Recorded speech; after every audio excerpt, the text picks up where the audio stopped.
Hey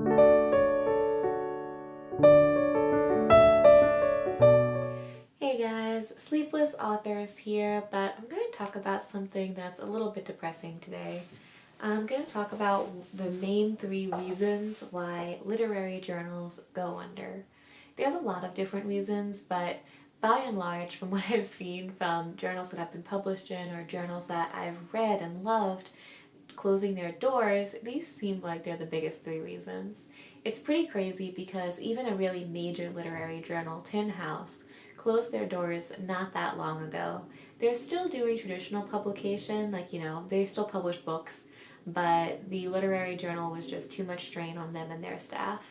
So the number 1 reason why so many journals start out strong and then go under is because the editors' lives changed. Usually the team behind a literary journal isn't going to be huge. It's usually just a few well-meaning writers who want to make an impact.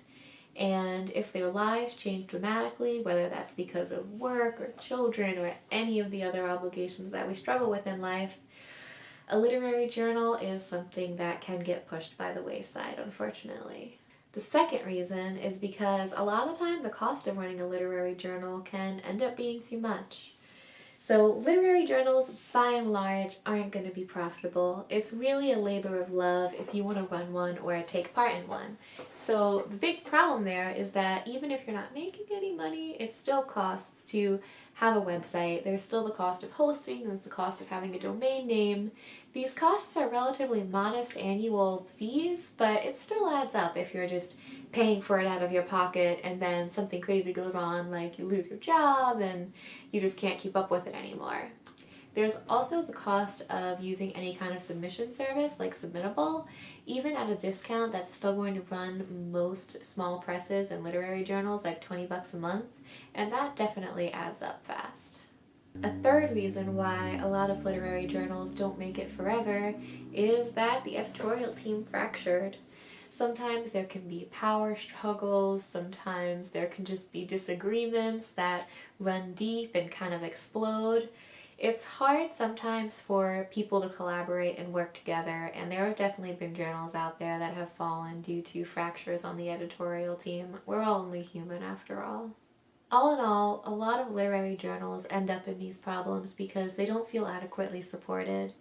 If you are a writer who submits to literary journals to, accumulate publications and all that, if you've been doing it for long enough, you've probably seen some journals come and go. I really feel like supporting them is key. Even if you can't afford to purchase a journal, try to show support. Like, look for free journals out there, let them know that you love what they're publishing, post about it, share it on social media, give a shout out to the editors at some point. If you enjoy your journal, do what you can to support it. And if you're published in a journal, absolutely do what you can to support it and really get the word out, because that's just going to help both of you in the long run. Literary journals are very much a labor of love, so it can definitely be hard for them to survive and stay afloat. So thank you guys for watching. I hope that you have a good day. And remember, show love to your journals.